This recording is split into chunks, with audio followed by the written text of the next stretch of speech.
Imagina num país que entrou numa crise fiscal e desde então a gente não solucionou, né. Então me pergunta: "Por que que o desemprego ainda não caiu?" Porque o Brasil não está numa situação de normalidade. Quando é que vai passar o medo de empregar? Vai passar o medo de empregar quando ele entender bem essas mudanças todas na legislação, ver que tem muito mais segurança hoje, mas, sobretudo, quando o crescimento for retomado.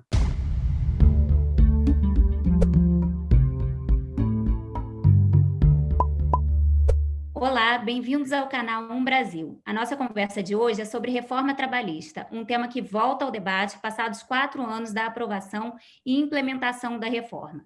Temos aqui como convidado o professor José Pastore, que é aposentado, mas ainda dá aulas na Faculdade de Economia e Administração da USP. Ele também é presidente do Conselho de Emprego e Relações com o Trabalho da FEComércio São Paulo e é considerado um papa no assunto. Professor, é um prazer ter o senhor aqui com a gente. Seja muito bem-vindo. Prazer é meu, prazer é dividir essa mesa com o Fernando também. Pois é, então, além dele, a gente tem também aqui o economista Fernando de Holanda Barbosa Filho, que até pouco tempo atrás estava no governo, no Ministério da Economia, e o Fernando é um grande pesquisador de economia aplicada do Instituto Brasileiro de Economia da FGV. Bem-vindo, Fernando, obrigada pela sua participação. Juliana, o prazer é meu de participar do debate com o professor José Pastore e aqui no programa. Bom, eu sou a Juliana Rangel e vou conduzir esse debate. Bem, gente, a reforma trabalhista feita em 2017 completou 4 anos em outubro do ano passado. A gente sabe que ainda está no meio da pandemia, né, que teve início em 2020, e que isso, de certa forma, prejudica a análise dos resultados da reforma. Mas eu queria saber de vocês se, olhando para trás, a gente já consegue identificar o que foi que deu certo e o que foi que deu errado, que, portanto, precisaria ser revisto na reforma trabalhista. Eu vou começar com o senhor, professor Pastore. Bem, falar sobre o que deu certo na reforma implicaria em desenvolver vários temas aqui. Tem várias coisas que deram certo. Algumas são muito visíveis, outras são invisíveis, mas elas são tão importantes quanto as visíveis. Vou dar alguns exemplos das visíveis. Teletrabalho. Não existia regulação para teletrabalho, agora o teletrabalho está muito bem regulado. O fim da obrigatoriedade da contribuição sindical. Antes, todo ano, o sindicato tirava um salário do bolso do empregado, sem pedir ordem para ele. Agora é voluntário, é democrático, é livre. Houve uma redução enorme dos conflitos entre empregados e empregadores. Uma redução enorme, tanto que isso se refletiu lá na Justiça do Trabalho. Caiu uma barbaridade o número de ações trabalhistas. Isso são as coisas visíveis, né? Agora, existem coisas invisíveis de grande importância que ainda não pegaram totalmente, porque as pessoas estão aprendendo. Uma das coisas mais debatidas na Justiça do Trabalho é, em geral, a conta das verbas rescisórias. Toda vez que um empregado é demitido, tem aquela conta das verbas rescisórias. O empregado não concorda, então entra na justiça, né? Muito bem. Dentro dessas verbas rescisórias, hora extra ocupa um capítulo muito importante. Hora extra que não foi paga, empregador que não cumpriu a lei. Hora extra é muito importante, né? Muito bem. Nesse capítulo de hora extra, o juiz vai perguntar assim: a senhora Juliana está reclamando hora extra aqui. A senhora fez muita hora extra? Fiz. A senhora trabalhou quanto tempo nessa empresa? Trabalhei 8 anos. E durante esses 8 anos, a senhora fez muita hora extra? Fiz muita hora extra. E antes de cada hora extra, a senhora descansou 15 minutos? Não, nem sabia disso. Pois é, a lei exige. A lei exige. Era o artigo 384 da CLT, que foi revogado pela reforma trabalhista. Veja a insegurança jurídica que isso dava para uma empresa. Eu não sabia o que ia acontecer. E veja também a estupidez desse artigo para os tempos atuais, não é? Para uma enfermeira que está fazendo uma transfusão de sangue assim, você vai entrar na hora extra, tem que parar a transfusão, porque tem que descansar 15 minutos. Então, isso aqui é uma coisa importantíssima, tem um valor econômico fantástico, você afastar conflitos dessa natureza. Por exemplo, um outro ponto importante. A reforma trabalhista disse o seguinte para a empresa: você quer terceirizar? Você quer subcontratar uma outra empresa? Tá. Tudo bem, você pode subcontratar tanto a atividade meio quanto a atividade fim, o que não existia antes essa definição. Só que você vai precisar se responsabilizar pela proteção dos empregados da contratada, da prestadora de serviço. Tá bom? Tá bom. Mas essa questão de fim e meio, milhares e milhares de ações trabalhistas estão entupindo os tribunais, não é? É uma coisa que a gente fala assim, deu segurança jurídica. Todo mundo fala, deu segurança. Mas como é que você materializa a segurança jurídica? Te dei 2 exemplos aqui. Um artigo que afastou uma confusão enorme de hora extra e um outro que também afastou uma outra confusão na hora de terceirização. Mais um exemplo para terminar minha parte. A reforma trabalhista fez o seguinte: todo fim de ano, o empregado e o empregador sentam e conversam o seguinte: escuta, eu estou devendo alguma coisa esse ano? Ah, está devendo hora extra, está devendo um feriado que eu trabalhei e você não pagou? Tá bom, então vamos acertar. Acerta. A hora que acerta, dá uma quitação. Essa quitação é anual. Todo fim de ano você faz essa quitação. O que acontece? No momento em que o empregado vier a ser despedido, a única coisa que tem que acertar é o último ano. Não tem mais aquele rabo de 4, 5, 8, 10 anos que levavam todas as pessoas para a Justiça do Trabalho. Então, essas são exemplos de segurança jurídica que a lei nova trouxe, que ainda está sendo, digamos, compreendida. Olha, eu concordo que a lei ela já deu muito resultado, né? Só você viu, acabou aquele pacote do advogado quando alguém perdia o emprego, como o professor falou. Você podia ter, a empresa achava que tinha feito tudo certinho, o escritório entrava com a ação, que era uma ação modelo, na qual você só mudava o nome e CPF. E aquilo atravancava a justiça. Você vê o número de litigações despencou. Por quê? Porque agora o cara tem que calcular o valor que ele está pedindo. Então, aquela história do advogado ter a petição que ele só preenchia o cabeçalho e mandava, acabou. Você vê, como o professor bem mencionou, o número de ações caíram, né? Você tem vários contratos agora possíveis no mercado de trabalho. Eu me lembro que assim que se foi lançado, houve uma crítica que era contrato demais. O problema em economia não é contrato demais. Se tiver contrato demais, alguém não vai usar. O problema é contrato de menos. Eu quero contratar alguém de forma temporária ou de forma intermitente, eu não podia, ou era difícil. Agora você tem essa possibilidade. Então, você abriu o leque de contratos, você fez uma coisa super importante, que, como o professor falou, ainda não aparece. O negociado sobre o legislado, né? Que aí muitas vezes foi mal interpretado, porque você não pode negociar, tem coisas que você não pode negociar no contrato até hoje, mas uma coisa muito importante é o seguinte, ele mudou o ponto de negociação, porque antigamente o empregado sabia que qualquer momento de crise a firma só tinha uma coisa a fazer, demiti-lo. Então ele sabia que não adiantava ele investir na empresa, porque num momento de crise ele seria demitido, não poderia haver, embora a legislação permitisse redução de jornada e salário, muitas vezes nos tribunais aquilo era revogado.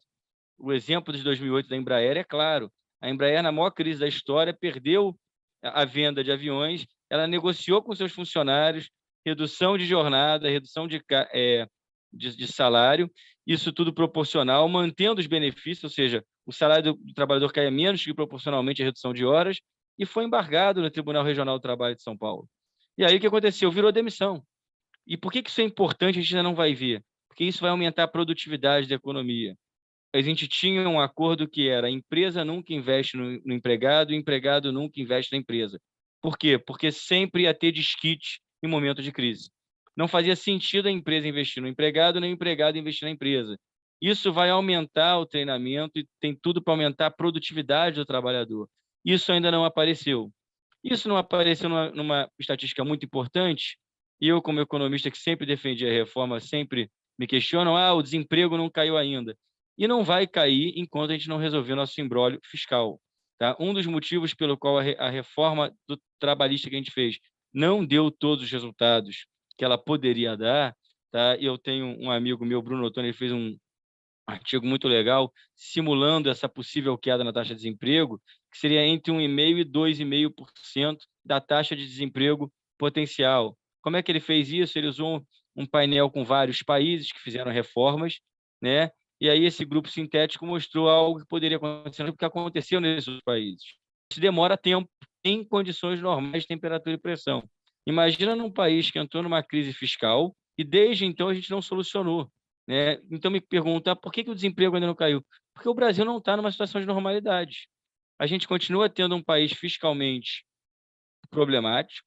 Depois a gente entrou numa pandemia. Agora a gente está na saída da pandemia, vamos ter um ano eleitoral. É muito difícil você querer que qualquer reforma mostre os seus resultados imediatamente ou nessas condições, também são 4 anos, mas em condições muito adversas ao funcionamento normal da economia.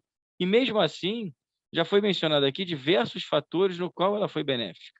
E eu acho que a gente tem um potencial para melhorar ainda mais, tá? E eu acho que a gente ainda não fez a reforma trabalhista que todo mundo espera, tá? Eu acho que aquela reforma trabalhista foi um grande passo que a gente deu, mas, por exemplo, a gente ainda não separou, não reduziu o gap entre os custos de trabalhador formal e informal. Enquanto você tiver essa grande diferença do custo, vamos continuar a trabalhar no mercado dual de trabalho, que, aliás, é característica do mercado de trabalho brasileiro há décadas. É a convivência com alto grau de informalidade simultaneamente com uma parte formal da economia, tá? Mas acho que deu resultado já, não acho que não deu nenhum, e acho que vai poder dar mais resultados.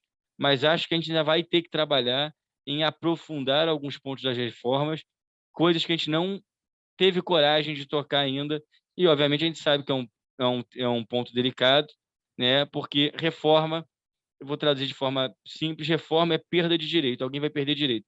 Senão se aprova fácil, senão é benesse. Benesse todo mundo aprova, reforma é que é difícil. Verdade. Fernando, você acabou antecipando aí um tema, né, que foi a expectativa de geração de empregos que existia lá atrás do governo Temer quando ele propôs essa reforma, né? A expectativa era de que seriam criadas 2 milhões de novas vagas e isso acabou não acontecendo. Claro que a gente teve uma pandemia aí no meio, mas a taxa vem se mantendo aí acima de 11% desde 2017, teve aquela máxima de 14,9% em março do ano passado, já voltou para 11,6% no ano passado, que é uma boa notícia, mas são 12 milhões de pessoas desempregadas no país. Fernando comentou aí que a gente vai ter que aprofundar ainda mais essa reforma, né? E fazer essa distinção entre trabalhadores formais e informais.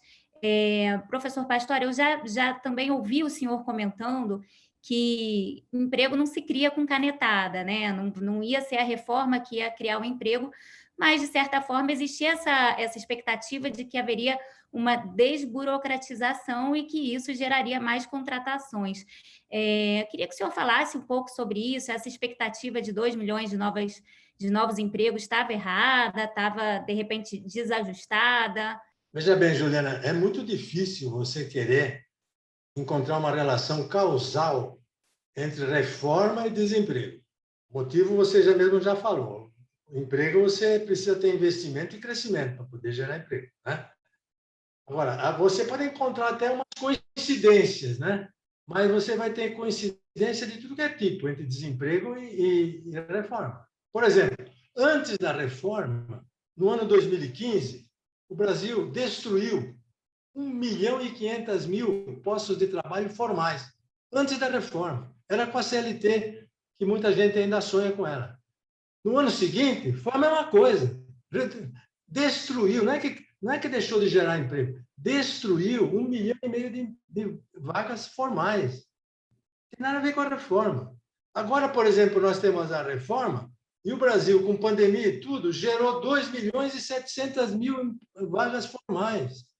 Qual é a relação? O que tem a ver uma coisa com zero? Nada, não tem nada a ver. Agora, é claro que uma lei complicada, uma lei que dá insegurança, ela atrapalha a contratação. Por quê? Porque os empregadores ficam com medo de empregar. Isso existia bastante. Agora, quando é que ele vai passar? Quando é que vai passar o medo de empregar? Vai passar o medo de empregar quando ele entender bem essas mudanças todas na legislação, ver que tem muito mais segurança hoje, mas sobretudo, quando o crescimento for retomado. Quando você retomar o crescimento, uma lei simplificada e uma lei segura vai ajudar. Ela não vai criar empregos, mas ela vai dar mais confiança, mais conforto para as empresas empregarem. E o que o Fernando falou é muito, muito importante. Ficou pendente essa questão do custo do trabalho. ficou pendente. É muito delicada, como ele mesmo mencionou. Você vai ter que mexer em alguns direitos constitucionais, e aí a coisa é muito mais complexa. E, além do mais, ficou pendente uma coisa muito importante e urgente, que é a proteção daqueles que trabalham por aplicativo, aqueles que trabalham em plataformas de aplicativo. Hoje, eles estão trabalhando praticamente sem proteção nenhuma, não é? Jornadas longas, não tem muita segurança de saúde, de acidente, e a sociedade brasileira não está aceitando esse negócio de ver essa garotada em cima de uma motocicleta, disparada na rua, se estourando num poste, e ninguém... Quem que responde por ele? Não, como? Ele é ser humano, ele adoece, ele envelhece, ele morre. Ele é ser humano, ele precisa de proteção como um empregado precisa. E isso ficou faltando. E agora, nem sei se era, de fato, o locus exato da reforma trabalhista, porque a solução para esse problema não é na CLT, e sim na lei previdenciária. Então, eu diria o seguinte, que é o que ficou faltando lá na reforma da Previdência, foi bolar alguma coisa para proteger os autônomos que trabalham por aplicativo. Mas o que o senhor sugeriria, professor, para que haja uma proteção maior desses trabalhadores? Olha, na Previdência Social, você tem muitas, digamos, muitas regras já existentes que podem acomodar esse profissional como autônomo. Por que ele não pode ser empregado? Porque, pela CLT, empregado ele tem três características básicas. Ele está numa relação de subordinação clara. Tem um dono da empresa, tem um chefe que dá ordem para ele. Ele tem habitualidade, ele vai todo dia trabalhar direitinho e tal. E ele tem pessoalidade, é sempre ele que vai trabalhar naquele emprego. Quem trabalha por aplicativo tem uma situação diferente. Alguns trabalham 2 horas por dia, não tem habitualidade. Outros trabalham 18 horas por dia, tem muita habitualidade. Alguns trabalham para uma plataforma, tem habitualidade. Outros trabalham para 3 plataformas, às vezes simultaneamente. Então, ele não se encaixa naquilo que a legislação trabalhista exige, não é? Então, como não dá para encaixar na CLT, há que se encaixar na Previdência Social. E na Previdência Social você tem o MEI, microempreendedor individual, que é uma alternativa, o contribuinte facultativo, o contribuinte voluntário. Tem várias formas que você pode, com uma certa adaptação, proteger esse trabalhador. E ele vai ser protegido do quê? Das coisas essenciais. Então, se ela é uma moça que está entregando sanduíche, fica grávida, vai ter licença a gestante pela Previdência Social. Se alguém se acidenta e vai precisar de reabilitação, vai ser reabilitado pela Previdência Social. Se precisar ficar 15 dias em férias, vai ter que ficar 15 dias em casa por causa da habilitação e a Previdência vai pagar. E assim por diante. É o modo que eu vejo que a gente tem que encontrar a solução para levar proteções a quem precisa ser protegido. Juliana, eu queria complementar essa parte muito importante que o professor Pastore falou. O que gera emprego é atividade econômica e crescimento econômico. A única forma de gerar emprego quando a economia não cresce é você pagar para alguém contratar alguém. Você subsidiar o emprego de alguém. E não costuma dar certo. É caro e gera pouco emprego. O que gera emprego é crescimento econômico. Então, se você tem uma economia andando de lado, não adianta você perguntar por que a reforma trabalhista não deu resultado. Porque a não reforma também ainda não daria resultado e nenhuma reforma mágica daria resultado. As pessoas ficam esperando mágica de quem está no governo, né? Ou seja, quem sabe que gera emprego é crescimento econômico. As empresas contratam quando elas vão crescer, elas não contratam quando elas estão no mesmo lugar. Tá? E aí, o que tem que fazer para gerar crescimento é uma agenda diferente da do mercado de trabalho. O que o mercado de trabalho tem que fazer é não atrapalhar. Ou seja, a gente tem que ter uma legislação flexível para que possa acomodar as empresas e reduza, como o professor falou, a incerteza. E mais, a gente tem que pensar agora em mudanças que vão vir aí. O teletrabalho foi uma grande vitória, mas o mundo está cada vez mais globalizado agora no mercado de trabalho. Tem pessoas que podem trabalhar no Brasil para uma empresa em qualquer lugar do mundo. Então, se a gente não adaptar a legislação brasileira, o trabalhador brasileiro vai ficar para trás, né? Ou seja, as empresas brasileiras não vão ter a habilidade de contratar os melhores como as outras do mundo têm, né? E essa é uma novidade muito importante. As empresas podem agora de qualquer lugar contratar um trabalhador em uma outra localidade. Ou seja, o mercado de trabalho ele vai ficar mais integrado. E, ao mesmo tempo, é uma oportunidade para o trabalhador. Uma pessoa que está numa localidade que não oferece a especialidade que ele fez, por exemplo, lá, ela pode trabalhar de forma remota naquela empresa. Então, assim, é um mundo que se abriu com a pandemia também, que vai demandar também de todos nós mudanças, né? E aí a legislação vai ter que se adaptar, porque a pergunta é a seguinte: eu trabalho para uma empresa americana daqui, qual legislação me rege? A daqui ou a de lá? Como é que isso vai ser?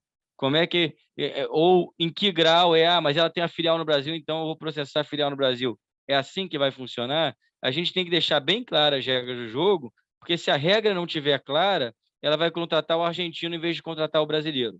Ela não vai deixar de contratar no mundo, tá? Várias empresas vão trabalhar de forma remota. A gente tem que fazer com que o trabalhador brasileiro esteja incluso nesse processo. Caso contrário, ele vai ficar à margem do processo. Fernando, você e o professor falaram agora muito da importância do crescimento do país para que a gente tenha definitivamente essa geração de empregos que a gente precisa, né? Mas quando a gente olha para o cenário, a gente vê que o desafio é muito grande, né? As expectativas para esse ano são de um crescimento perto de zero. O Banco Central já iniciou o movimento de aumento da taxa de juros para conter a inflação. Estamos aí com 2 dígitos de taxa Selic e temos ainda uma situação fiscal muito desafiadora. Eu queria saber como é que fica a geração de empregos nesse contexto. Você disse que a geração de empregos ela acaba sendo uma consequência de um cenário macro mais organizado, mas o que a gente está vendo aí para o próximo ano, os próximos 2 anos, talvez não seja tão animador. Queria saber o que você está imaginando aí para o mercado nos próximos Olha, meses? eu acho que a gente tem um desafio que a gente não enfrentou ainda. A gente começou a ter uma crise fiscal em 2014, já estamos em 2022 e a solução não apareceu.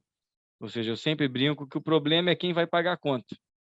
É como se fosse num bar e a mesa é redonda e todo mundo passa a conta para a direita. Alguém tem que... Aí virou um ventilador, né? Todo mundo passa e ninguém pega a conta. Alguém tem que parar a conta e dividir entre a sociedade. É isso que está faltando. E quem tem essa função são os nossos políticos. Eles têm que pegar e falar: ó, a conta vai ser fulano perde esse direito, cicrano tem aquele aumento de imposto, ou todo mundo vai gastar menos, ou a gente vai cobrar mais imposto de alguém. Algo tem que ser feito para que a gente possa chegar à solução fiscal. Uma vez que a solução fiscal esteja encaminhada, a gente vai ter que olhar outros problemas que também são muito importantes. Por exemplo, em produtividade, né, é a coisa mais importante que a gente tem para crescimento. E a gente sabe que várias coisas afetam produtividade, tá? Por exemplo, uma mão de obra mais qualificada. Estamos entrando agora numa nova etapa, né? A revolução industrial 4, 5.0, todo mundo falando disso, e a gente tem um trabalhador que ainda está no processo analítico em vez de digital, né? Várias escolas privadas já dão treinamento para as crianças em programação, mesmo que seja de forma lúdica, para ela já começar a se habituar com isso. A gente tem que ter isso difundido para toda a população. No sentido da qualificação profissional, a pandemia levou muita dificuldade, né? A gente olha para as crianças que, em muitos casos, ficaram na rede pública praticamente 2 anos sem estudar, não é que ela não aprendeu nada, ela esqueceu o que ela aprendeu. Conhecimento deprecia quando a gente não usa, né? Então, esses são vários desafios que estão no pacote. Agora, não dá para tratar só disso e esquecer do fiscal, porque se o país quebrar, a empresa está lá de olho, ela não vai investir, ninguém vai fazer nada. Isso é uma condição necessária, mas ela não é suficiente. Outras coisas vão ter que vir, né? A reforma trabalhista foi uma boa medida para ajudar uma economia a crescer, mas a gente não cresceu, tá? Mas a gente também tem que trabalhar com absorção de capital humano, qualificação profissional alinhada com a demanda. Então, todas essas políticas vão ser necessárias para a gente poder crescer mais, gerar mais emprego e se tornar mais competitivo. Mas, de novo, é plantar no deserto, achar que vai ter emprego sem crescimento econômico, tá? Não adianta tentar fazer dessa forma.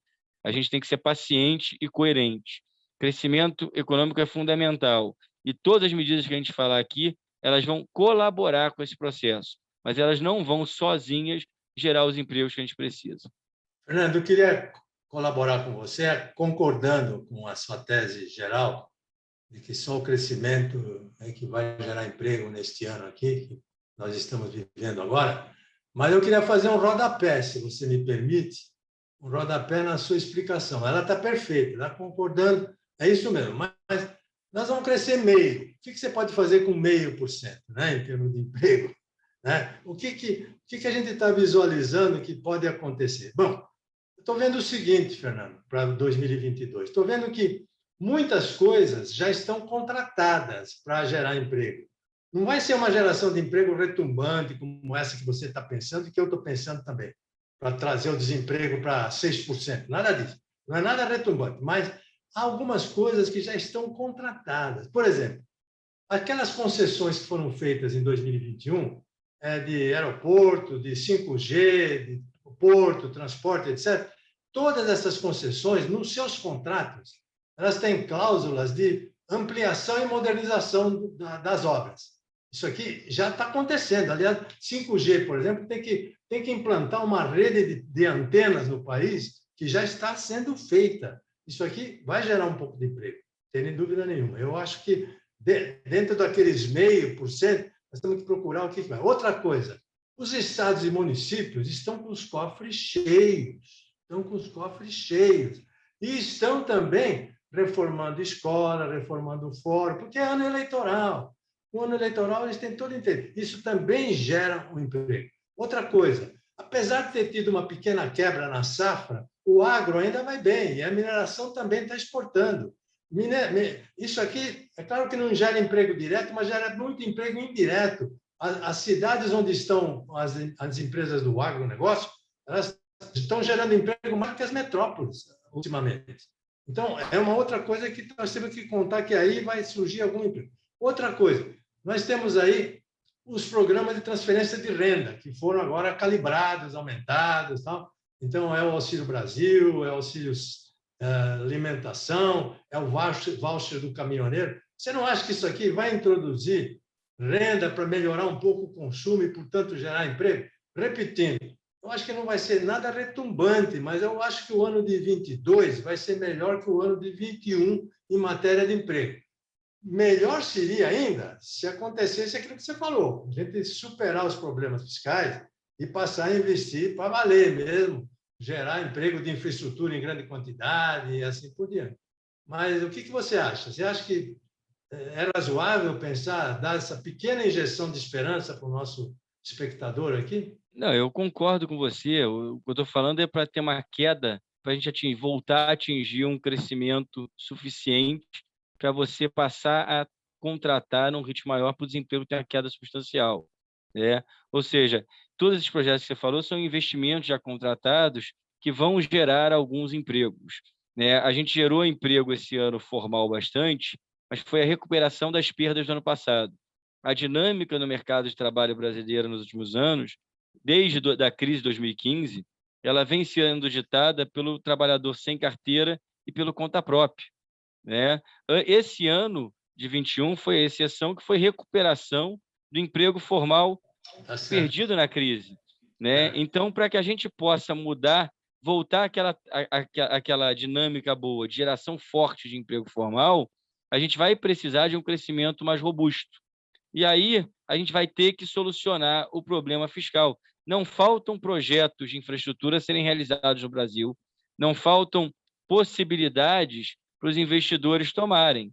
O problema é que eles observam hoje uma incerteza que supera a oportunidade. Ele fala, não, até poderia realizar esse investimento, mas eu acho o risco hoje muito grande. E ele vai adiando vai postergando aquele investimento e acaba que a gente não gera renda hoje, que talvez seja gerada amanhã. Né? Mas eu não tenho dúvida que a gente vai continuar gerando emprego esse ano, só que a nossa perspectiva é que a taxa de desemprego ainda vai continuar alta, a gente vai ter uma eleição ainda com taxa de desemprego em 2 dígitos, tá? A gente não vai ter uma economia pujante, torcemos para estar errado e ser surpreendidos com crescimento alto e desemprego baixo, mas não é isso que a gente espera.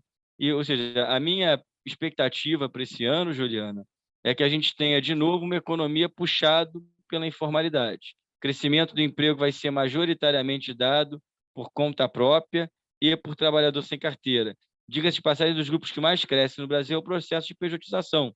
É o trabalhador por conta própria com CNPJ. Você pega os dados, eles estão crescendo de forma... Foi o único grupo que cresceu no pico da pandemia, né? Aumentou o número de trabalhadores por conta própria com o CNPJ, completamente legalizado. Esse é um trabalhador formalizado, mas nesse projeto, nesse processo de pejotização. Então, quando a gente olha tudo isso que está acontecendo, infelizmente, o cenário não é alentador para aquela pessoa que está desempregada. Ela vai ter ainda um ano duro, o desemprego vai cair, a gente tem vários sinais legais no mercado de trabalho, que é gerando novas vagas, a gente tem as pessoas voltando a procurar emprego, quer dizer que ela viu o amigo arrumar emprego, então ela saiu de casa e falou, agora vai. Essas coisas estão acontecendo, mas, infelizmente, o ritmo é inferior àquele que a gente gostaria. Vai ter uma redução mais firme da taxa de desemprego e, com isso, vir acompanhado de ganho de renda. A minha expectativa para esse ano, que é um ano de recuperação da crise, é que ainda ocorra perdas salariais. O pessoal vai arrumar emprego com salário mais baixo, tá? O que vai dar espaço, aí, sendo otimista para o ano que vem, tá? Eu acho que é bem possível que na transição do governo você tenha uma condição de um salário mais baixo, algum crescimento de produtividade que vai aumentar a competitividade de alguns setores, que vão ser setores que podem crescer mais nos anos seguintes. Fernando, você está falando aí de algo que, na verdade, seria a continuação do que já aconteceu no ano passado, né? A gente até viu a taxa de emprego melhorar um pouquinho, a taxa de desemprego baixar, mas a gente sabe que isso foi puxado pelo trabalhador informal. Hoje a gente tem aí 40% da população ocupada em empregos informais e a tendência é de que grandes crises como essa façam com que essa condição se perpetue. Dificilmente esse trabalhador consegue voltar para o mercado formal ou consegue recuperar a renda que ele tinha antes da crise, né? E você comentou também, achei interessante, sobre a necessidade da gente investir em programas de capacitação para melhorar a produtividade, né? Fazer esse casamento entre a demanda aqui que as empresas, as regiões estão precisando e a qualificação que é necessária para lá.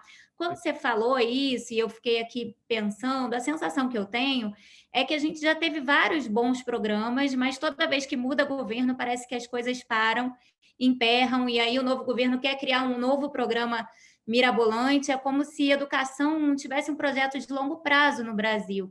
Não sei se eu estou falando aqui alguma besteira, queria que você, que já esteve no governo, né, até o ano passado, falasse um pouco sobre isso. Eu vou discordar um pouco, eu acho que o nosso problema é anterior, a gente não sabe o que são os bons e os maus programas. Então, eu acho que muitas vezes, por quê? Porque falta avaliação, né? Ou seja, muitas vezes o novo governante ele muda porque ele quer botar o carimbo dele no programa, tá? Mas a gente não tem a cultura da avaliação, né? E você tem que avaliar, não é para acabar com o programa. Um programa pode começar e não está dando certo. Então, você tem que descobrir o que está errado para fazer ele dar certo. O nosso problema é que eu acho que é um pouco anterior, né? É um pouco... existe tentativa e erro em qualquer governo. O problema é que a gente, às vezes, não descobre a tentativa que deu certo, né? Por falta de uma cultura de avaliação constante do programa. Eu te dei um exemplo de um programa que teve um braço que deu certo. Então, eu avaliei o Pronatec. O Pronatec foi, em 99% dos casos, um horror. Aí teve um caso bem sucedido. Ele é replicável? É. A escala dele é replicável para todo mundo? Provavelmente não. Mas a gente pode fazer aquele programa replicável, aumentar a escala dele para um determinado grupo e ver o que dá certo para os outros. Tá? Essa é a intenção que eu tive quando passei em Brasília, né, a resgatar isso. Quando eu estava lá, eu fiz um programa resgatando o Pronatec Medic, eles tinham uma plataforma chamada Supertec, que a gente recolocou ela em uso, faltavam os recursos do Pronatec, que eu nunca tive aquele recurso todo para utilizar, diga-se de passagem, mas o que falta, na minha opinião, é anterior. Eu não acho que o pessoal acaba um programa bom por picuinha. Eles acabam um programa porque eles querem lançar o deles, não sabem se é bom ou ruim. Essa que é a tragédia. É que se o cara acabar com o programa bom, é caso de internar o cara, prender, né? Mas é simples troca, é picuinha da mais barata, e eu acho que falta essa cultura anterior, que é a gente deveria ter por hábito avaliar os programas públicos, já desenhar o programa pensando na avaliação, para depois pensar na ampliação ou na correção do programa. Porque toda política pública, na minha visão, ela tem que ter planejamento, execução e avaliação. E daí em diante você começa esse processo todo de forma contínua, né? Isso deveria ser uma máquina que anda independentemente das pessoas. Diga-se de passagem, já tem uma comissão, a CEMAP, do governo, que avalia vários programas. Estamos começando a fazer isso. Mas você ter isso de forma institucionalizada vai fazer com que a gente encontre os programas de sucesso, né? Eu me lembro que antes da gente conhecer esses bons casos de educação normal de Pernambuco, Ceará e outros estados que a gente tem falado hoje em dia, tá? Um amigo meu falava, cara, a gente tem 5.000 municípios no Brasil, todo mundo independente. Pela lei dos grandes números, é impossível não ter um que esteja dando certo, né? E tem. O problema é que a gente não consegue descobrir. O Ceará foi lá e descobriu um método em Sobral, replicou para o estado e foi um sucesso. Por que a gente não consegue fazer isso nos outros programas? Esse é o desafio. A gente sabe que o recurso é escasso, tem que gastar bem. Então, a única coisa que eu estou discordando de vocês, né, é que eu não acho que é picuinha, é falta de informação. E a gente tem que ter essa cultura, tá? Não é só picuinha, né, na verdade. A gente tem que ter a cultura da variação. A partir daí, a gente pode ser mais bem-sucedido. Eu não quis nem dizer exatamente picuinha, mas acho que falta de continuidade, né? É isso que você está falando, assim, qualquer programa ele precisa ser reavaliado, atualizado. A gente vê, isso faz parte do próprio dinamismo do mercado de trabalho, que vai mudando. Se você pega diante da pandemia para cá, quanta mudança que a gente já teve, né, professor Pastore? Não sei se o senhor gostaria de comentar sobre isso também. Eu acho que o Fernando está certo. A avaliação é fundamental de tudo que é feito, né? Agora, a melhor avaliação que você pode ter, a mais positiva, é quando o garoto passa por uma escola profissional e arranja emprego, ou é disputado pelos empregadores. E isso tem acontecido de uma maneira restrita no Brasil, com algumas escolas profissionais que têm boa tradição nessa prática da qualificação. Eu me refiro às escolas do Sistema S. Eu acho que o Brasil jamais teria se industrializado sem o Senai. Sem o Senai não seria possível ter feito o que o Brasil foi feito. E como é que nasceu? Como é que nasceu o Sistema S? Nasceu do jeito que o Fernando falou. Houve aqui um suíço, né, o Lange, que veio aqui para o Brasil, que está procurando estudar todo o sistema produtivo industrial e verificou o seguinte, que sem qualificação profissional, sem mão de obra, não ia dar certo. Por outro lado, ele também sabia que não era qualquer qualificação profissional. Não adiantava pedir para um burocrata lá do Getúlio montar um currículo sem que, aquilo que o Fernando falou, sem que a demanda estivesse realmente querendo aquele tipo de profissional. E o que ele fez? Ele atrelou os empresários para poder organizar essas escolas e administrar essas escolas. É isso que tem sido feito há mais de 70 anos. Essas escolas se especializaram em formar pessoas. Depois que você teve toda essa experiência acumulada, você pode tentar algum tipo de avaliação. Qual é a avaliação? O empresário, como é que o empresário classifica um egresso do Senai? Ele classifica muito bem. Ele demanda esse ingresso do Senai. É um modo de você avaliar. O mercado é que está dizendo que esse camarada tem qualificação. Não é perfeito, tem muitos problemas, não é? Claro, Senai, tem muitos problemas. Depois, esses mesmos organismos que são empresariais, que atrelam demanda com oferta, resolveram criar instituições de nível mais baixo para atender coisas mais pontuais. Então, hoje, se você perguntar qual é o sucesso de um curso do Senac para cabeleireiro, para manicure, você vai verificar que aquelas que passam por esse curso logo arranjam um problema, logo arranjam um trabalho, ou elas mesmo, por conta própria, entram no mercado.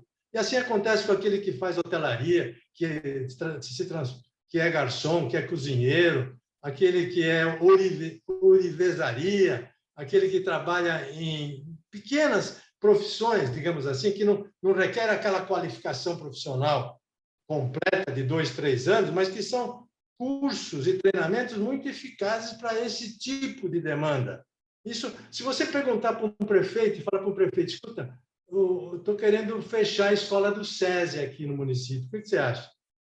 Vai ficar doido, ele vai ser contra. Por quê? Porque essas escolas que ensinam essas habilidades, digamos assim, evoluíram um pouco mais e entraram em outras áreas do capital humano. Antigamente, a gente pensava em capital humano apenas em anos de escola que a pessoa fez. Agora, não. Capital humano é educação, é saúde, sobretudo saúde, é cultura, é esporte, é rigidez. Tudo isso aqui é capital humano hoje. E essas entidades estão trabalhando nesse campo. Tem muitos problemas, é claro, mas eu acho que dentro de toda essa parafernália de projetos que são lançados de maneira afoita e não avaliados, quem tem 70, 75 anos de experiência e continuidade está em condições de poder dizer, espera um pouco, existe alguma coisa que está sendo feita no Brasil que está dando certo. Se alguém quiser mexer nisso aí, pode mexer, mas para melhorar, porque é o Brasil que está dando certo. Eu ainda visito escolas do Senai, e o que é muito importante é uma coisa invisível do Senai e do Senac também, principalmente do Senai. Quando eu visito as escolas, mais de 50 anos que eu visito escola do Senai. Eu nunca vi uma escola do Senai pichada. Eu nunca vi professores ofendidos pelos alunos nas escolas do Senai. Eu nunca vi o jardim da escola do Senai com mato crescido. Eu nunca vi greve nas escolas do Senai. Eu nunca vi desrespeito aos diretores da escola do Senai. O que eu vejo na escola do Senai é que os garotos aprendem. Por quê? Porque existe lá dentro uma cultura que é muito parecida com a cultura da empresa, porque eu também nunca vi uma empresa desorganizada com êxito. Nunca vi uma empresa ter êxito suja, desorganizada, com desrespeito, etc. Ou seja, nesse trabalho que as empresas fazem, elas passam a ética do trabalho. E essa ética do trabalho é muito vivida dentro do mundo empresarial. Ela passa para os estudantes, passa para os garotos. Eu vejo isso aqui como um grande capital que esse sistema tem, de não só formar as pessoas nas profissões, mas dar a elas condutas, comportamentos, atitudes que estão concernentes ao mundo do trabalho. Bom, mas voltando aqui especificamente para a reforma trabalhista, a gente estava comentando antes, o senhor estava comentando que a gente viu uma queda muito grande no número de ações trabalhistas, né, na Justiça do Trabalho. Foi acima de 30% logo depois da reforma, 2 anos depois da reforma. Mas, ao mesmo tempo, alguns segmentos dizem que uma das principais causas para isso, que seria a fixação da incumbência, ou seja, fazer com que o trabalhador assuma parte dos custos da ação caso ele perca, acaba desestimulando o trabalhador a entrar na justiça. Isso, então, coibiria, né, segundo os críticos, o trabalhador e, portanto, o prejudicaria. Eu queria saber o que o senhor teria a dizer sobre isso. O Supremo Tribunal Federal já derrubou esse artigo da sucumbência. Não pode mais ter sucumbência só para baixa, para trabalhadores de baixa renda. O trabalhador não é mais obrigado a pagar custos, né? Eu acho que não se discute decisão do Supremo, né? Não se discute, mas a gente pode comentar. Eu acho que isso aqui será um grande prejuízo para a reforma trabalhista, porque esse artigo da lei, Juliana, era muito mais para os advogados do que para os reclamantes, sabe? Porque os advogados, eles pegam, como falou o Fernando, já tem uma petição no computador, 50 pedidos ali, pá, põe todos. Pedidos temerários, improcedentes, ilegais. O que acontece? Isso aqui gera uma despesa enorme para o Estado, para o governo. O juiz, os seus assessores têm que se debruçar para pegar cada reclamação daquela e esmiuçar para ver se procede ou não procede. E chega no fim, vai dar ganho de causa em uma ou duas, que ele sabia de antemão que era o que ia ganhar, o resto ia perder. E essa despesa toda que ele deu para o Estado, ninguém paga. Ninguém paga. Pode continuar assim o resto da vida? Por que nas outras varas de justiça, na justiça civil, por exemplo, ele paga? Esse que era o espírito. Era muito mais para os advogados do que para os reclamantes, do que para o trabalhador, para moralizar. E estava moralizando, porque ele pensava 2, 3 vezes. Porque se ele colocasse lá 30 pedidos e perdesse 27, ele ia pagar as despesas relativas a 27. Então, ele pensava, ele estava colocando apenas aquilo que era realmente procedente e de justiça para proteger o trabalhador. Ora, isso o Supremo viu diferente. Eu acho que a lei estava bem explícita. A lei dizia o seguinte: comprovada a falta de recursos do lado do reclamante, a justiça será gratuita para ele, ele não terá sucumbência. É assim que dizia a lei. Comprovada a falta de recursos. E é muito fácil comprovar a falta de recursos, né? Olha no imposto de renda dele, pronto, já sabe se ele é rico ou é pobre. Acabou, ela estava. Bom, mas não sou eu aqui que vou pautar o Supremo Tribunal Federal, né? Não, mas é bom o senhor ter trazido o tema do Supremo, né? Porque apesar dele ter derrubado essa sucumbência para quem usa a justiça gratuita, alguns pontos ainda estão sendo muito questionados e aguardam a decisão do STF. Agora vai ser festival novamente, vai ser um grande festival outra vez, já está pegando. As petições iniciais já tem 10, 15, 20 pedidos. Põe tudo lá, põe tudo, porque, vamos lá, perder, perdeu, mas ganhar, ganhou. Então, pera um pouco, se eu perder, vou pagar alguma coisa? Não, então põe tudo. Voltou à lógica anterior, eu concordo com o professor mais uma vez. Não era para evitar que o trabalhador desprotegido entrasse. É Não, justamente que tinha um hábito na profissão de fazer um pedido com tudo, só preenche o nome, CPF, nem vê do que se trata o caso.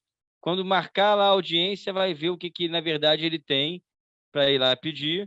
E tanto é que o pedido original deveria ter, por exemplo, o cálculo da indenização, que aí a pessoa tem que fazer o trabalho de calcular. Antes, não, você podia pedir tudo aberto. Então, você fazendo dessa forma, você estava, no fundo, atravancando e atrapalhando a justiça daqueles que precisavam do dinheiro, porque eles recebiam mais tarde. você lembrou de um ponto importante, viu, Fernando? Esse valor da causa que tinha que pôr logo no início, era para quê? Para poder moralizar, porque a lei disse o seguinte, a lei da reforma trabalhista: colocado o valor da causa, depois de contestada a ação, não pode mais mudar. Antes da contestação, pode mudar. Agora, depois de contestado, não pode mudar. Por quê? Porque esse era o valor que ia ser calculado, sobre o qual ia ser calculada a sucumbência. Entendeu? E esses detalhezinhos, eu acho que, de certa forma, o ganho visível de desobstruir a justiça trabalhista, a gente vai ver ele se esvair muito rapidamente com essa mudança, infelizmente, mas como o professor falou, decisão a gente não discute, a gente só comenta, a gente acha que vai perder uma parte do ganho, mas a decisão foi tomada. Fernando, tem outros pontos da reforma que ainda estão sendo questionados e que aguardam a decisão do STF, né? O caso dos contratos intermitentes e do fato das convenções e acordos coletivos poderem se sobrepor ao que é legislado. De alguma forma, essa indefinição, 4 anos depois da aprovação da reforma, traz insegurança jurídica para empresas? Olha, eu acho que as empresas vão ter dúvida em fechar aquele acordo que o sindicato quer fechar e está todo mundo concordando, mas vai que quem decide não concorda. Isso atrasa todo o processo, isso traz um risco a mais nesse processo de negociação que eu acho que muita gente não vai utilizar, né? O trabalho intermitente era um contrato que as pessoas falavam que faltava, né? E a gente já viu, com base nos dados da Raiz e Caged, que ele está sendo utilizado, né? Então, o contrato está sendo utilizado, quer dizer que tem gente que precisava daquele contrato para poder arrumar um emprego, né? Então, eu vejo os dois casos. A lei, na minha opinião, era um avanço, ela facilita a relação entre empregado e empregador, favorece a criação de um vínculo mais duradouro, tá? Mas o que a gente faz aquilo que eu falei no começo, isso possibilita que o ajuste seja feito não somente com a demissão, tendo grande potencial de ganho de produtividade, e quando tem ganho de produtividade, só para lembrar, o salário aumenta, né? Então, isso também beneficia o trabalhador. E a gente tem que ficar agora, aguardar para ver o popular se a lei pega, né? Ou seja, as pessoas ficam na dúvida, será que isso vale mesmo? Né? Lembrando que redução de salário proporcional à jornada, em tese, era legal antes dessa mudança, mas muitas vezes os tribunais decidiam ao contrário. Bom, o ex-presidente Lula, que lidera as pesquisas de intenção de voto para a presidência, tem citado a reforma trabalhista espanhola como um exemplo de regras que precisam ser revistas, né, professor Pastore? A reforma de lá aconteceu em 2012 e agora, com o primeiro-ministro Pedro Sánchez, do Partido Socialista Operário da Espanha, ela está sendo revisitada e uma das mudanças é justamente limitar a renovação dos contratos temporários de serviço. O Lula ainda não detalhou o que poderia ser revisto caso ele ganhe, mas se ele for eleito, o que o senhor espera? Onde o senhor acha que pode haver mudanças aí de acordo com o que tem sido defendido pelo Partido dos Trabalhadores até hoje?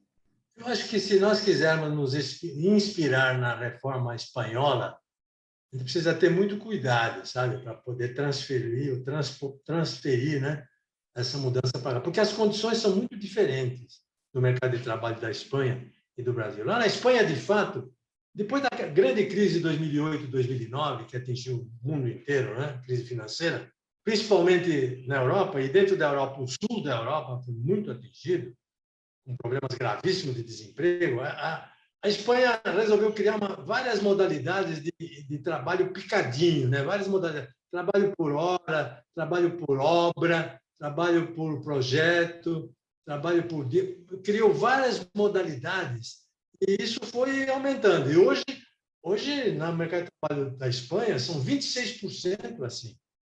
E o que acontece? Essas modalidades elas foram corroendo as proteções dos trabalhadores. Foram diminuindo as proteções. E algumas até desapareceram. Se você pegar o caso brasileiro, vamos pegar o trabalho temporário. O trabalho temporário ele vem desde 1974, a Lei 6.019. O trabalho temporário é exercitado aqui no Brasil quando uma empresa, por exemplo, precisa, por alguns meses, algumas semanas, uma pessoa para substituir outra que está, digamos, gestante, ou então porque tem um trabalho adicional muito grande, então precisa de uma força de trabalho adicional. A lei do trabalho temporário aqui no Brasil, desde 74, diz o seguinte: essa pessoa da empresa de trabalho temporário que vai trabalhar na outra empresa que precisa de trabalho adicional, essa pessoa vai ganhar igualzinho o funcionário que estava fazendo o serviço nessa empresa que contratou, com todos os direitos trabalhistas garantidos. Até hoje é assim. Até hoje é assim. O trabalho intermitente que foi inaugurado pela reforma trabalhista tem todos os direitos da CLT. Tem férias, tem 13º, tem fundo de garantia proporcional, é claro. Tem tudo. O trabalho de tempo parcial tem todos os direitos da CLT. O teletrabalho tem todos os direitos da CLT. Então, o nosso problema não é esse. Nosso problema é a informalidade, como o Fernando falou. É uma outra questão. Mas não é você fazendo medidas desse tipo que a Espanha vai fazer, vai acabar com o trabalho temporário, vai transformar tudo em trabalho estável e definitivo. Não é isso aí. Não seria esse o problema do Brasil. Não vamos resolver a informalidade desse jeito. E, aliás, Juliano, eu estou curiosíssimo, eu quero viver o tempo para saber como é que isso vai acontecer, porque está sendo feito tudo por lei. Transformar trabalho temporário em trabalho estável e definitivo. Por lei. Vamos ver como é que vai acontecer isso na prática, como é que as empresas, o mercado de trabalho, as pessoas vão reagir. Outra coisa que está sendo feita por lei, a convenção coletiva vai prevalecer sobre o acordo coletivo, o inverso do que a nossa reforma fez aqui. Ou seja, então, quando você faz uma convenção coletiva do setor metalúrgico e você estabelece um piso salarial lá em cima, a pobre da empresa que faz parafuso em fundo de quintal vai ter que pagar esse piso salarial porque está na convenção coletiva. No acordo coletivo, cada empresa discute com seus trabalhadores, com a sua realidade, acerta e pronto. E muitas vezes os trabalhadores levam benefícios que na convenção eles não seriam capazes de obter. Isso também é parte da reforma da Espanha. Olha, é fascinante essa reforma da Espanha como um projeto social para a gente acompanhar, para ver o que vai acontecer. Ontem foi aprovada pelo parlamento por um voto, 175 a 174, o que significa que o país está dividido. É bom a gente acompanhar essa reforma. Eu acho que aqueles que estão propondo transferir essa reforma para cá, era bom esperar um pouquinho de tempo, para ver, primeiro, se adapta aqui, e segundo, se vai dar certo. Se fosse para importar uma reforma, por que a gente não faz a da Alemanha, que reduziu a taxa de desemprego na Alemanha, que hoje é um dos países com desemprego mais baixo na Europa, produtividade elevada e economia competitiva, né? Ou seja, você teve reformas de sucesso que foram feitas no mundo, né? E como o professor falou, o trabalho temporário na Espanha, eu avalio como é a parte dual do mercado brasileiro, né? É correspondente à informalidade daqui, né? Ou seja, eles têm um contrato lá que tem estabilidade no emprego no setor privado, que simplesmente faz com que o trabalhador num novo, de baixa produtividade, nunca seja efetivado. Então, o que acabou criando é um loop. Ó, esse cara, se eu não demito ele agora, ele vai ficar comigo para sempre. Da minha esposa eu posso separar, mas esse trabalhador nunca mais. Então, ele separa antes da união, né? E aí o trabalhador que não é... Obviamente, se você pega um trabalhador de alta produtividade, ele vai garantir que ele vai querer casar com ele rapidinho. Aquele vai ter um emprego temporário, né? E é sempre curioso, né, que os jovens não percebem essa dinâmica. Ele quer ter aquele emprego com a estabilidade que o seu pai teve, mas ele não percebe que aquilo praticamente não vai ser atingido por ninguém, porque o contrato é feito de tal forma que os seus custos ao longo do tempo e o risco para a empresa é muito grande, o que acaba gerando esse número muito grande de trabalhadores temporários. É como se fosse a informalidade do Brasil, Mas esse né? paralelo é muito bom, Fernando. Você fez um paralelo muito bom com a nossa informalidade. E é difícil, é impossível resolver isso por lei. Por exemplo, aqui no Brasil, a empregada doméstica precisa ser registrada, não é isso? A lei diz isso, não diz? 70% não são. A lei consegue? Não Não, consegue. e se for Outras tentar coisas. implementar várias dessas mudanças que no papel parecem boas, a ferro e fogo, um problema legal vai virar um problema social. O Isso, trabalhador temporário ele vai ficar desempregado, né? desempregado. E aí você tem um problema muito maior. É o que eu sempre falo quando você vai ver informalidade, né? Pega aquele cara que vende na bicicleta aí na Paulista, café da manhã, o cafezinho com pão, põe a fiscalização para não ter o cara, vai ver o que vai acontecer. Ele não vai gerar renda. Aquela pessoa que trabalha em casa, produzindo bolo, vende para os vizinhos, joga todo o custo formal em cima dela, vê quantos bolos ela vai fazer. Zero.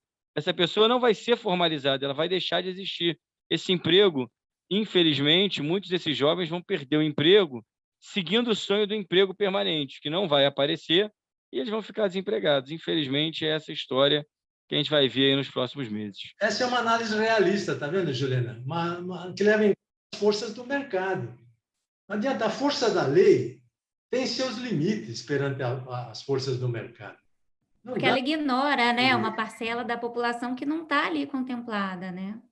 não dá para fazer tudo por lei. Em todo caso, vamos acompanhar. Gente, esse debate está maravilhoso, está incrível, mas a gente já está chegando aqui ao nosso tempo, estamos chegando no final, mas antes eu queria fazer uma última pergunta. Vocês dois já tiveram participação em diferentes governos em tempos distintos, né? O professor Pastore foi chefe da assessoria técnica do Ministério do Trabalho entre 79 e 85, e o Fernando foi secretário adjunto de Política Econômica em 2015, no governo Dilma, e, mais recentemente, secretário de Políticas Públicas de Emprego entre 2019 e 2020, no governo Bolsonaro. Vocês que são grandes estudiosos e que estão trazendo aí uma série de debates aqui para essa conversa, uma série de tópicos para a gente parar e pensar, eu queria saber o que vocês aprenderam estando desse outro lado de lá, com essa experiência no setor público. Primeira coisa que eu acho importante, eu sempre brinco com meus amigos, todo brasileiro já trabalhar 6 meses no setor público. Por quê? Porque ele ia descobrir que nada é fácil. É só chegar lá e fazer. Só chegar lá e fazer é uma grande ilusão. Parte da hipótese que ninguém tentou fazer nada antes e parte da hipótese que as soluções são simples, né? Em geral, as soluções não são simples, né? Não existe uma política só que vai dar certo, é um conjunto de coisas que tem que ser feito e tem todo um procedimento para se fazer, né? E muitas vezes você tenta fazer uma parte dos seus projetos, ele é adotado, outras não. Isso faz parte da democracia, né? Eu sempre brinco com meus alunos que no meu quadro de aula eu resolvo qualquer problema do universo, mas na vida real a coisa é um pouco diferente, né? Você consegue lá falar, olha, se você fizer isso, vai acontecer aquilo. Agora você tem que convencer as pessoas de que aquele é o melhor caminho E esse é o caminho da política, não é o caminho do técnico, do economista. A gente indica o caminho que a gente acha interessante, tá? Tem todas as dificuldades na implementação de uma política na prática, que é algo que você aprende muito, e você sai, muitas vezes, frustrado porque fez menos do que você gostaria, porque, no fundo, quando você vai trabalhar para o governo, você está indo no intuito de ajudar os outros, né? Eu e o professor Pastore, na nossa sala de aula ou nos nossos artigos, a gente pode ajudar muito menos as pessoas do que se a gente tenta implementar as mudanças.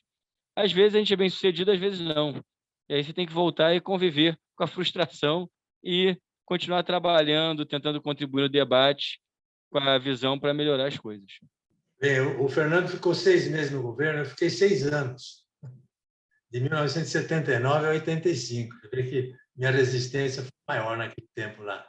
Mas veja bem, aquele tempo, isso tudo ficou documentado, sabe? Isso tudo ficou documentado. Nós fizemos uma série de propostas que só nós viemos descobrir que eram fora de tempo na hora que começamos a tomar paulada, sabe? Na hora que as reações surgiram. Por exemplo, isso está tudo documentado. Propuseram naquele tempo prevalência do negociado. Propuseram naquele tempo arbitragem trabalhista. Propuseram naquele tempo um conselho de relações do trabalho tripartite para decidir sobre questões sindicais e alguns impasses na área sindical também. Propuseram naquela ocasião redução do poder normativo da justiça. A gente podia propor, porque era um regime militar também, se fazia aquilo que você bem entendia, e a reação não era rápida, era demorada, sabe? Mas ela veio com força. Tomamos pau em tudo. Isso ficou documentado.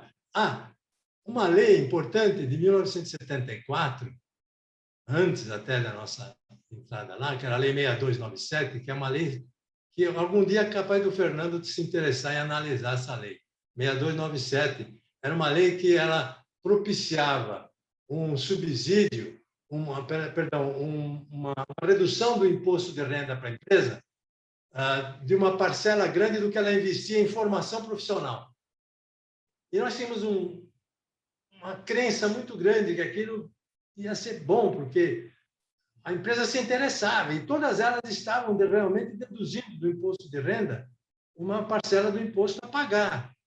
Só que a formação profissional não estava acontecendo. E qual foi o grande problema naquela época? O Ministério exigia fazer um relatório de tudo que a empresa fez em termos de formação profissional naquele ano. Aquele relatório era tudo em papel, eram tijolos desse tamanho, assim. Naquele tempo não tinha informática, não tinha nada de computador. Então, era acumulado dentro de uma sala lá no Ministério que nunca ninguém teve capacidade de avaliar. Viu, Fernando? Isso que você falou da importância de avaliar, não tivemos dados para poder avaliar e defender aquela lei. Quando chegou no tempo do Collor, o Collor mandou revogar e a lei foi revogada. Então, foi um aprendizado que as coisas têm seu tempo, sabe? Mas que você precisa usar, precisa lançar. Elas vão amadurecendo e um dia pega, né? Então, é impossível aprovar uma mudança que nunca foi discutida, né, professor? É a Previdência que a discussão, quando você coloca o tema para ser discutido, é o primeiro passo para ele ser aprovado em algum momento. Então, sempre alguém tem que ousar colocar na pauta e aguardar, como eu falei, muitas vezes o tempo da política é diferente do tempo que a gente gostaria. A reforma trabalhista ela teve a engenhosidade de fazer o seguinte: 15 direitos podem ser negociados coletivamente, sindicato e empresa. 30 direitos não podem ser negociados, que são constitucionais. Agora, mesmo nesses 15 direitos que podem ser negociados, se negociar, prevalece aquilo que foi negociado. Agora, se não negociar, prevalece o que está na CLT atual, sem nenhuma revogação, sem nenhuma mutilação. Ou seja, flexibilidade com proteção. A proteção foi garantida. Acho que essa foi uma coisa muito engenhosa da reforma trabalhista. É isso, gente. Política pública num ambiente democrático é estudo, insistência, paciência, né, Fernando, e negociação. Com isso, eu termino aqui essa entrevista. Agradeço muito a presença de vocês e convido todo mundo para assistir a outras entrevistas também no canal Brasil. Obrigada. Obrigado a você. Obrigado, Fernando. Obrigado, prazer.